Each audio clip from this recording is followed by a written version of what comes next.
Hey Liberator, happy Wednesday, and welcome to Liberation Confabulation. I'm your host, Annah Kate, and this week we're going to talk about burnout and chronic illness. So just want to get started with all of the things. Y'all have to do all of the things, you know what I mean, right? So you're a wife and a daughter and a friend and a coworker and a boss, and you have to do all of these things. And sometimes it can get overwhelming.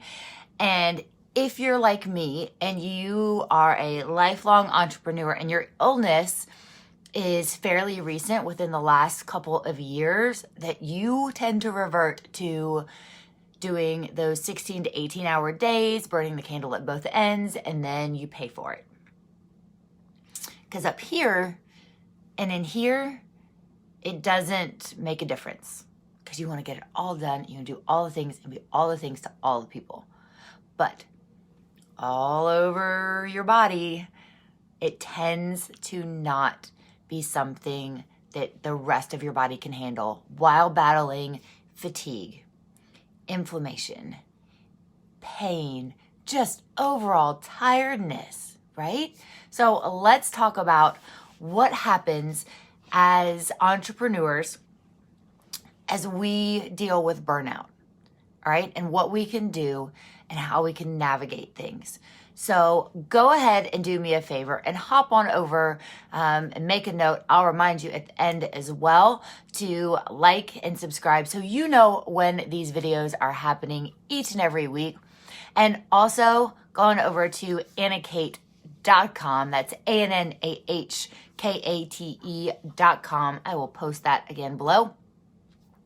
And go ahead and share your email address with me. So, because I've got some really cool things that I want to send to you. Not only exclusive PDFs for being on this broadcast, so I can send them out to you. I'm also going to give you behind the scenes exclusive access to new trainings and courses that y'all get first look. So it's going to be a great thing to do to just be kind of in the know. I promise you, I don't have the bandwidth to send you an email every day. I'm just going to send you the important stuff, the highlights. I have a blog. You want to subscribe to that, you can do that. But this is a super special list. So I will know that if you go on and subscribe to join my mailing list, that's where I'm going to put you. Okay. So we'll dive into that. You know, it's one of those things, right? It's one more thing, right? So I'm not a mom. I have puppy dogs that I have to take care of, and I'm a wife, and I'm a daughter, and I'm a friend, and I'm a boss, and I'm an employee, and I'm a trainer, and I'm a coach. I'm a million things to a million people, and I still feel like I have to get it all done every single day. So here's where I've experienced some burnout, and it's just on the professional side, and I put way too much pressure. So drop a pressure in the comments below to let me know that you have felt this too. So over the holidays, so through the end of the year and the beginning of this year, I'm in a business academy, and we had homework, and there are things that I've been working on and getting done, but I didn't get them complete. All right. So I feel really guilty that I didn't do it and execute it on time. But I also didn't want to have the flu and be really sick over the holidays. I didn't want to have pink eye in the middle of a conference because that was fun. So interacting with 500 of my closest friends, you know, meeting and greeting, doing talks, doing that engagement, doing all of those things. I didn't want to have pink eye.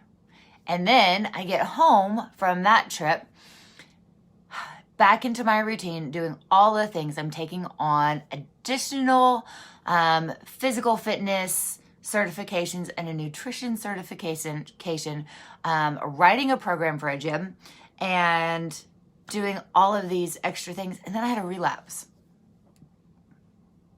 I had a neurological episode.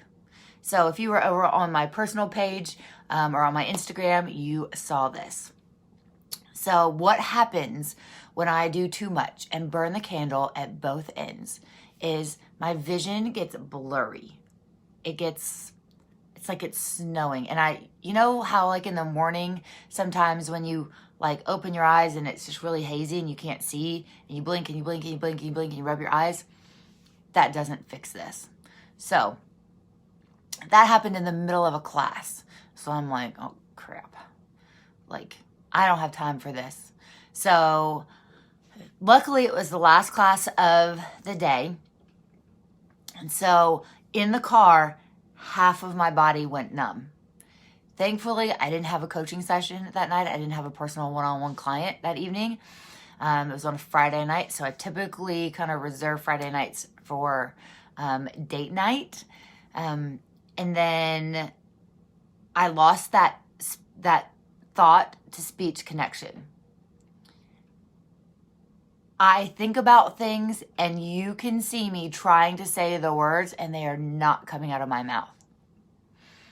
And then it feels like someone took an ice cream scoop and scooped a part of my brain out because I have the worst headache for the next 3 days. I can't focus, I can't read, I can't do anything. And so working on a business project, like much less doing laundry and taking a shower and shopping for the weekend and cleaning the house and doing all the other things that I need to do, I can't live in a place where I just butt up against that wall all the time. And then I feel guilty for not getting things done or not showing up in specific areas for myself, right? This business academy is for me to learn how to serve you better and to give you incredible stuff and make it an easy way for you to plug in and to learn. Because if you're like me, and I'm assuming that most of you are, because you're here listening to me and watching my channel for a specific reason. There's a reason why you're here. There's something that you need to learn. There's something that you need to have permission for. I like content that I can go through at my pace, right?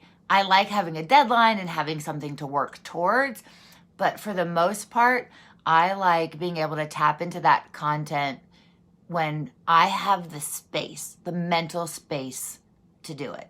So my days typically right now in this season look like up at 5, out the door at 5:30. So from 5:05 to about 5:15, I get in my super awesome puppy snuggles. The alarm goes off and that's their cue that they can come and snuggle, and they get on the bed for about 10 minutes. They're nice and warm and we get to snuggle as a family. Then I'm up getting dressed. It's winter right now. It's January, so it's cold. It's like 22 degrees in the morning. So I don't want to get out of my warm bed where I'm snuggling with my honey and my babies. Kidding me? No way. All right, so 5:30, I walk into a cold gym. So go in, turn everything on, make sure everything is good. I have a class at 6 o'clock. So I have to write a workout in, and then I have from 6 to 7 where I don't have to do anything if I don't want to, but you know what? I do. So I do the towels, I take out the trash, I clean the equipment, I vacuum, I sweep, I do whatever, or I'm studying for one of my certifications. I use that time to study. And then I have an 8 o'clock class and then a 9 o'clock class. Then I have a little bit of a break. So I typically go grocery shopping or run any other errands that I need to run for me or my husband, and then at home at noon, and most other, well, let's say, okay, so that's 9, typically done by 10 most days, and then I have an 11 o'clock live that I do on Tuesdays and Thursdays. I go live in another training group. I give y'all exclusive content in these other areas, in these other coaching groups. So then let's see, I typically eat after that. And then I have another live that I do in the afternoon, or I'm working on a website or a program or building something out, writing a blog, doing an email, coaching sessions. I do coaching sessions in the afternoon. Then I will prep as much as I can for dinner. Hopefully on Sunday I get most things prepped for the week, like where I'll do my grocery shopping and all of that. And then I go and I teach another class. I'm gone at 4:30 and I teach 1 or 2 classes. And then I have coaching sessions that I do after that. Then it's home to eat. And then I'm in bed by 9:30. And then I get up and do it all over again. So that is during my weekdays, and on the weekends I coach during the morning, and on Sunday, like Saturday and Sunday, I coach in the morning.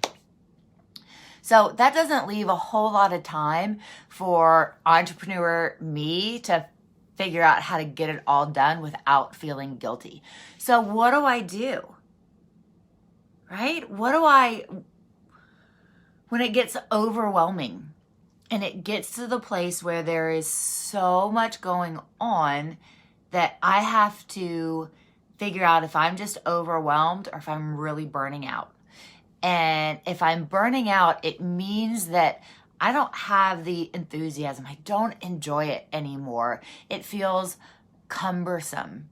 I had a class one time that I liked the class and I loved the time slot, but there was a person in that class that was a little difficult.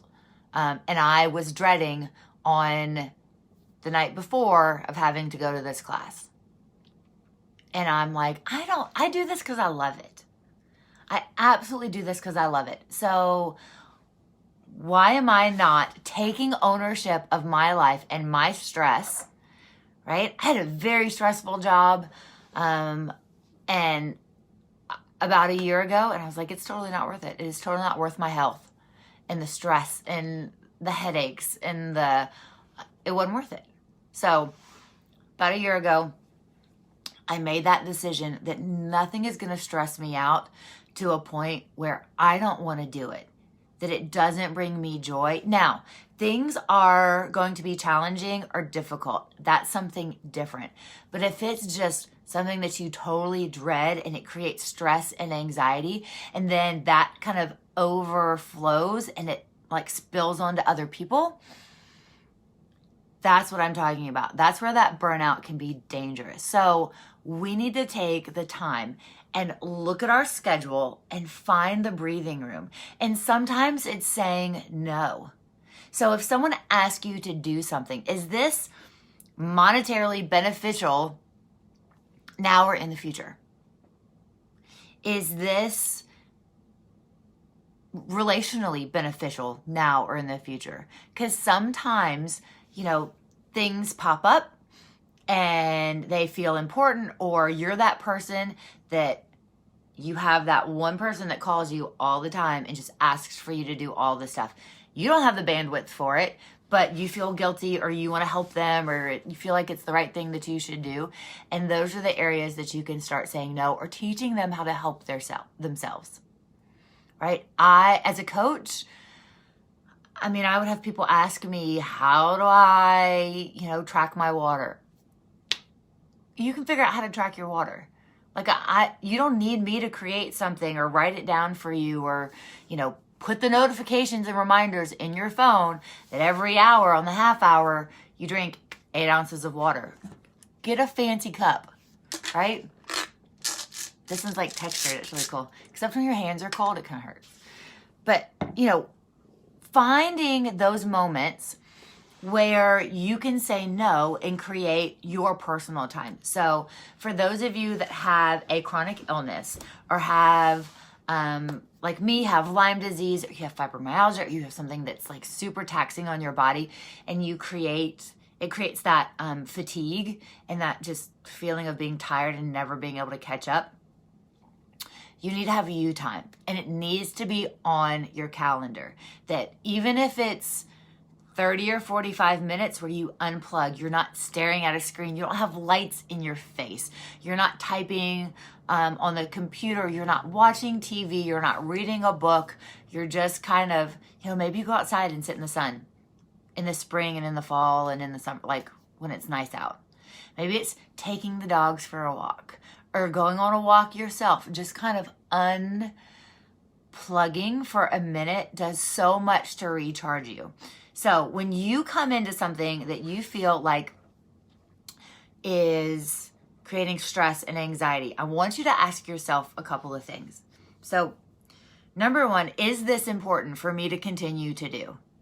Is this beneficial for me? Is this life-giving to me? Because if it's not, if you've said yes to too many people and you've overcommitted yourself, then there's no breathing room and you can't serve anybody that way. Question number two is, why did I start this? Why did I say yes to this in the first place? So for me, with the training, I absolutely love it. And when I first started training and I had about 4 classes, I said, you know what, I'd really like to have 20 classes. And now I have 21 classes a week, and it's a little overwhelming because I'm not used to expanding my bandwidth that way and doing all the other things that I need to do. So I'm in that place just like you. I'm in that transition of finding the breathing room, finding the space to get it all done. I know in here and in here that I can get it done. I know that it's possible and things will just fall into place and come together, and I will have the energy to do that and not burn out and not have a neurological relapse, to not damage my body. So that's why I go to bed at 8:30, 9 o'clock. As soon as I can get in bed, I'm in bed. And I'm okay with that. And other people are too. You won't typically see me doing a live late at night because I'm at the end of my day. And my day starts at 5 in the morning. So now I have to figure out how to train for myself. I want to do a show this year. I want to move my physical prowess in more of a specific direction, right? And I'm going to get leaner and stronger just because of what I do day in and day out, but there's more to it. Like working out with my classes is one thing and training for myself is something different. I'm going to push myself in a different way. I'm going to work out with one of my partners who is absolutely amazing. And she always pushes me and I like to push her, and I can get in the gym with her. We don't talk, we get it done, and off we go. So that's important to me too. So figure out in your schedule what's important to you and what you really want to make room for. So there are a couple of categories that I want you to think about. So physically, what can you do and what can you not do? And are you talking yourself out of the things that you can't do because you're afraid that you're gonna get into this overwhelm and this burnout? I get it. It is a very fine line. But mind over matter, we think about it, we bring it about, and it doesn't happen overnight, but if our mindset is intentional that we're gonna have the bandwidth, then things just work out that we have the bandwidth, right?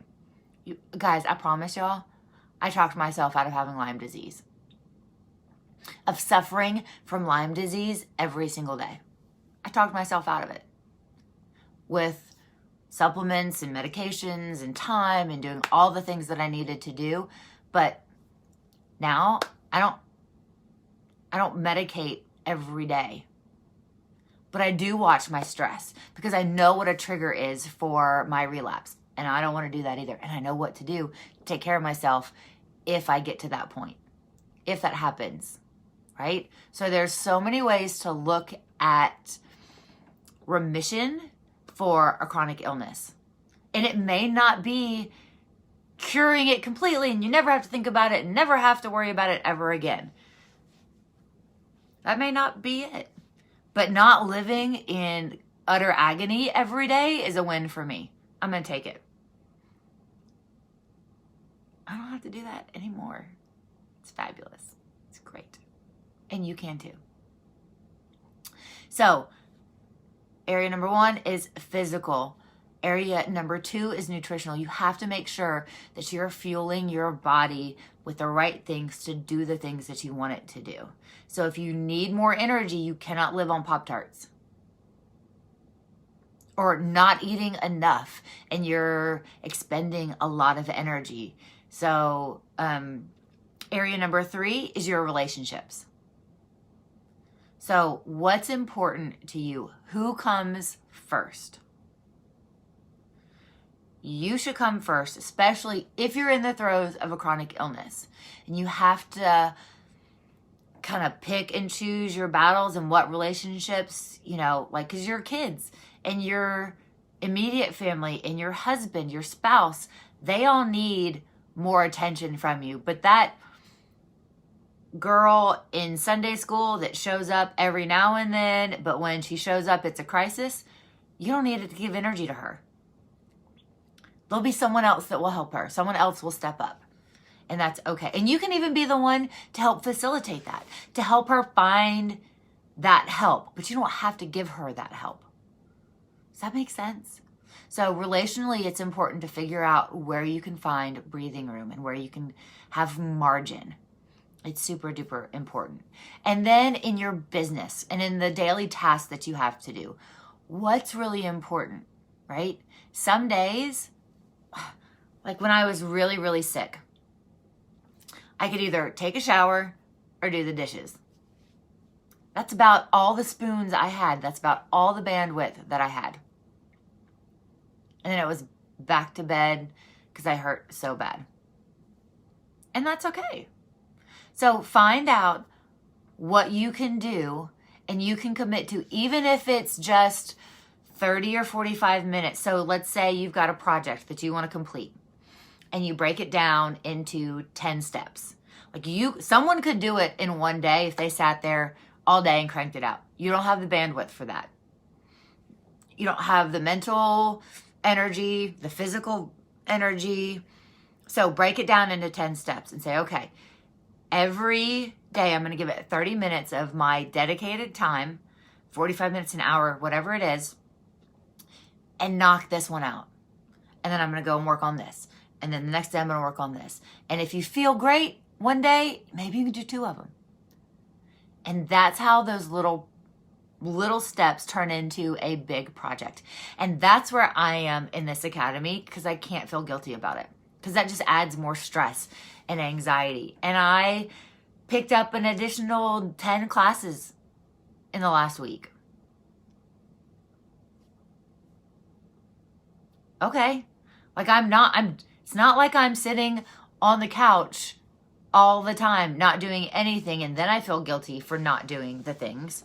But, there are times when I sit on the couch and turn on Netflix for a couple of hours, and I'm in and out of a nap, and that's what I need. And I'm okay with that. I don't feel guilty for that either, because that's something that I need to recover and to do the thing. So if I'm not putting myself first and doing that self-care throughout the week, then I run into that point where I'm just exhausted and I can't focus and I'm not doing anything for a day. And then that feels like a waste of a day for me, because I know I didn't take care of myself during the week. So when you're looking at everything, find out where you feel like you're burning out. And if it's just no longer serving you, or if you're really burning out and it's something that you can change by changing your attitude or making a shift or making more margin in any of those areas. So I hope that you took a pen and you wrote them all down. So go ahead and head over to annakate.com and sign up for that newsletter so I can make sure that when I have PDFs for you and little exercises that I can send them to you. Also, on that website, there are freemiums. So I add them regularly over there. So you'll want to make sure that you go in, and they're like little PDF downloads, little exercises, emotional focus, up-leveling, all those neat little tricks and habits. So if you want to have a little exercise, you can go over there. It's at the top of the page. It's freemiums from my desk to yours. I hope you have a wonderful, wonderful week. Thank you for joining me at Liberation Confabulation this week. And if you have any questions, any comments, go ahead and drop them below, and I will make sure that I get back to you and answer those pointed questions about burnout. All right, guys, y'all have a fabulous week. Y'all know what to do. Go out and liberate your awesome.